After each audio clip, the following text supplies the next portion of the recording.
Kita lanjutkan lagi diskusi kita tentang persiapan UN 2019. Sekarang kita sudah sampai pada nomor 13. Ini adalah gambar lensa ya. Perhatikan bayangan yang dihasilkan lensa berikut ini akan menghasilkan bayangan di belakang lensa. Kalau di belakang lensa artinya bayangan atau S-aksen bernilai positif untuk lensa. Beda dengan cermin. Kalau cermin di belakang lensa justru S-aksennya negatif. Ya, jadi saya kasih keterangan di sini ini bertolak belakang dengan cermin. Kalau di belakang lensa, di belakang cermin, maka S-aksen itu akan negatif. Ini sebagai catatan, ya. Dan ini adalah lensa cembung. Lensa cembung mempunyai nilai F-nya adalah plus, ya, cembung. Jadi ini adalah untuk lensa cembung. Kalau cermin cembung justru yang negatif ya. Jadi sebagai lawannya adalah cermin cembung ya, sebagai lawannya cermin cembung maka F-nya adalah negatif ya, kebalikannya. Oke. Sekarang akan saya lanjutkan berita fokus lagi ke soal. Ini adalah lensa cembung dengan F-nya positif. Baik untuk lensa maupun cermin, rumusnya sama. 1/F sama dengan 1/S tambah 1/S aksen. Nah, ini bayangan, ini ada di antara F1 dan 2F1. Ini adalah biasa kita sebut sebagai pusat kelengkungan atau biasa kita sebagai pusat jari-jari lingkaran, jari-jari. Ya, bisa P atau R, ini juga bisa P atau R, ya. Pusat kelengkungan atau jari-jari kelengkungan, ya. Biasanya seperti itu. Kalau bayangan ada di jari antara fokus dan jari-jari kelengkungan, berarti bendanya di daerah sekitar sini. Kita nanti akan buktikan secara hitung-hitungan, ya. Nah, sekarang dari sifat sinar. Kalau sinar di apa sejajar sumbu utama akan dipantulkan melalui fokus, ya kurang lebih seperti ini ya. Enggak pas juga, jadi anggap saja pas ya. Jadi sejajar sumbu utama akan mungkin ini kurang besar ya, bendanya kurang besar. Jadi atau dibalik aja. Ini yang melalui fokus baru kita nanti akan tentukan bendanya kurang lebih seperti apa. Jadi kalau ini melalui fokus ya, anggap saja sampai sini, bendanya akan ke sini. Ya, bendanya cukup besar. Jadi dia diperkecil ya. Ya, gini. Kalau dia itu melalui pusat kelengkungan akan diteruskan. Nah, pas kan? Nah, oke. Jadi ini adalah bayangannya bendanya di sini. Kalau benda di sini, padahal jarak dari sini ke sini adalah 5. Jarak dari sini ke sini juga 5. Jadi ini adalah 10 jaraknya. Ini adalah 10. Maka jawaban yang paling mungkin adalah yang D, 12 cm di depan lensa. Nah, sekarang kita akan buktikan ya. Kalau 1/S-nya yang kita cari ya, 1/S itu akan menjadi 1/F dikurangi 1/S aksen. Ya, nah itu satu S aksennya yang kita cari, maaf. S aksennya 1/S aksen sama dengan 1/F dikurangi 1/S.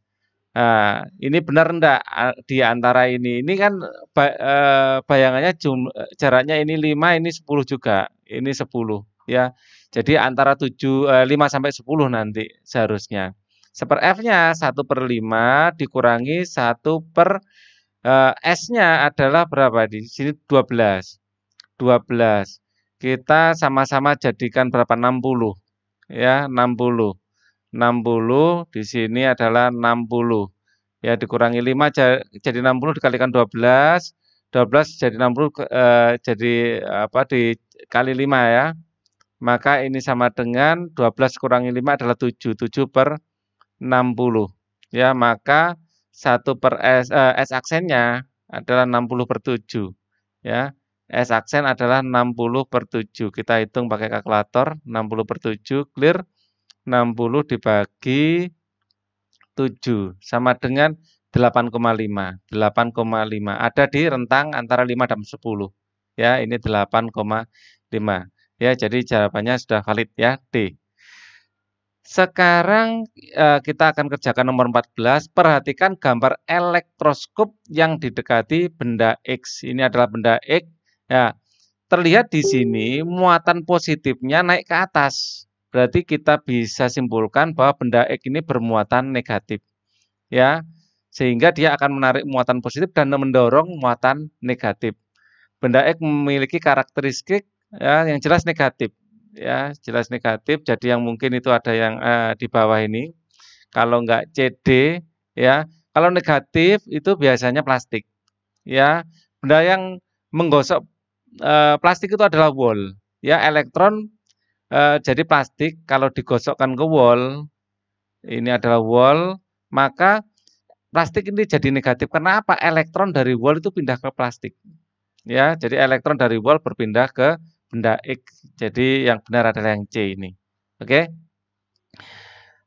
Kita akan kerjakan nomor 15. Perhatikan gambar rangkaian listrik berikut. Nilai hambatan R pada rangkaian tersebut adalah di sini terlihat 9 ampere. Di sini 3 ampere, ini pasti berapa? Ini pasti 6 ampere. Ya, karena 9 ampere pecah jadi 2, ke atas 3 pasti ke bawah 6. Nah, kemudian kedua nilai hambatan ini akan kita gabung. Ya, kalau kita gabung menjadi 1, ini hambatannya menjadi 20 ohm. Ya, kalau 20 ohm dengan arus 3 ampere berapa volt di sini? Voltase V sama dengan I dikali R sama dengan V-nya adalah V-nya ini adalah yang kita cari ya, I-nya adalah 3, R-nya adalah 20, jadi 60 volt. 60 volt. Kedua rangkaian ini adalah rangkaian paralel. Kalau ini 60 ohm, ini juga 60 volt. Ini 60 volt, ini juga 60 volt. Ya, ini juga 60 volt. Padahal arusnya 6 ampere. Nah, VI kali R berarti I untuk yang sini ya. Saya kerjakan pakai biru aja atau pakai hijau enggak apa-apa. Jadi untuk I di V di sini R ini ya. I sama dengan V bagi R. Ya, ini saya batalkan dulu yang ini. Yang kita carikan R-nya ini. R ini ya.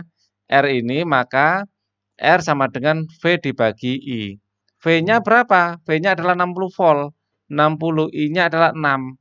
Ya, bagi 6 sama dengan 10 ohm. Jadi jawabannya adalah yang A. Kita geser ke bawah untuk mengerjakan nomor berikutnya. Perhatikan interaksi magnet berikut ini. Magnet yang digantung terbuat dari baja. Ya, proses pembuatan magnet dari baja yang benar adalah oke.